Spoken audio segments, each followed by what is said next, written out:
আসসালামু আলাইকুম। গোলাপ টেক ভিডিওর আরও একটি নতুন ভিডিওতে আপনাদেরকে স্বাগতম। আজকের এই ভিডিওতে আমি আপনাদেরকে দেখাবো, আপনার স্ক্রিনে লক্ষ্য করুন, can not call this user due to his her privacy settings. তো আপনি যখন কারো ইমো অ্যাকাউন্টে কল দেন তখন কিন্তু এই লেখাটা চলে আসে। আপনি অডিও কল দেন কিংবা ভিডিও কল দেন, যাই দেন না কেন, এই can not call this user due to his এই লেখাটা চলে আসে। তো এরকম যদি সমস্যা হয়ে থাকে, কীভাবে আপনারা সমাধান করবেন আজকের এই ভিডিওতে আমি আপনাদেরকে দেখাবো, এবং কি কি কারণে এই সমস্যাটা হয় সেটাও আজকের এই ভিডিওতে আমি আপনাদেরকে দেখিয়ে দেব। তো এই সমস্যাটা মূলত আপনি যার ইমুতে কল দিচ্ছেন তার ইমুর সেটিংসের সমস্যা, আপনার ইমুর সেটিংসের সমস্যা না। আশা করি আপনারা বুঝতে পেরেছেন। আপনি যে ইমুতে ফোন দিতেছেন সেই ইমুর সেটিংসের সমস্যা, আপনার ইমুর সেটিংসের সমস্যা না। তো অবশ্যই আপনারা যে কাজটি করবেন, ওই মোবাইলটি আপনি হাতে নেবেন, নিয়ে আমি যেভাবে আজকে আপনাকে দেখাবো সেটিংসগুলো, সেইভাবে সেটিংসগুলো করে রাখবেন, তাহলে ওই ইমুতে সবাই কল দিতে পারবে। তো আমরা এখন চলে যাব সেই ইমুটাতে, যে ইমুটার সমস্যা। তো আমার ইমুতে কেউ কল দিতে পারে না, কল দিলে ক্যান নট বি কল এটা দেখায়।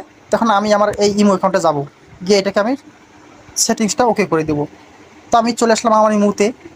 আসার পরে এই যে দেখুন এখানে প্রোফাইল আছে, প্রোফাইলের উপরে ক্লিক করব, কারণ আমার এই ইমুতে কেউ কল দিতে পারে না। কল দিলে ওই লেখাটা চলে আসে, can not this call due to you.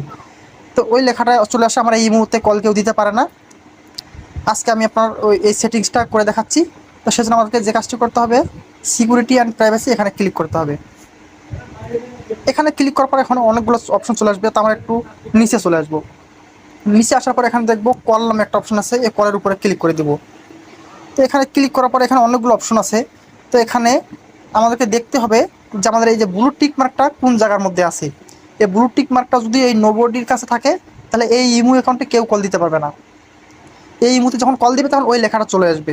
এবং এখানে দেখুন আরও কাস্টম আছে বা মাই কন্ট্রাক্ট, এই মাই কন্ট্রাক্টে যদি টিকমার্কটা থাকে, তাহলে যেটা হবে যে আপনার ফোনে যে নাম্বারগুলো সেভ করা আছে শুধু তারাই আপনার ইমুতে কল দিতে পারবে, অন্য কেউ আপনার ইমুতে কল দিতে পারবে না। এবং এখানে একটা আরও অপশন আছে কাস্টম। কাস্টম অর্থাৎ আপনি যে ইমো নাম্বারগুলোকে অ্যালাউ করে দিবেন শুধু তারাই আপনার ইমুতে কল দিতে পারবে, আর অন্য কেউ আপনার ইমুতে কল দিতে পারবে না। এবং যেটা এভরিওয়ান, এখানে যদি টিকমার্কটা দেন তাহলে আপনার ইমুতে যে কেউ কল দিতে পারবে।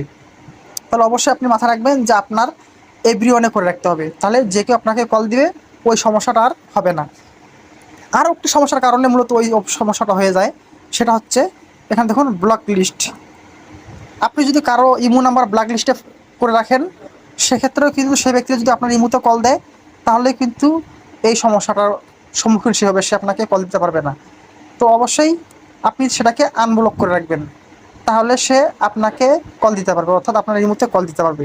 তো আশা করি বুঝতে পেরেছেন, এই সেটিংস দুটি ওকে করলেই কিন্তু আপনার ইমো অ্যাকাউন্টের সবাই কল দিতে পারবে। ধন্যবাদ সবাইকে।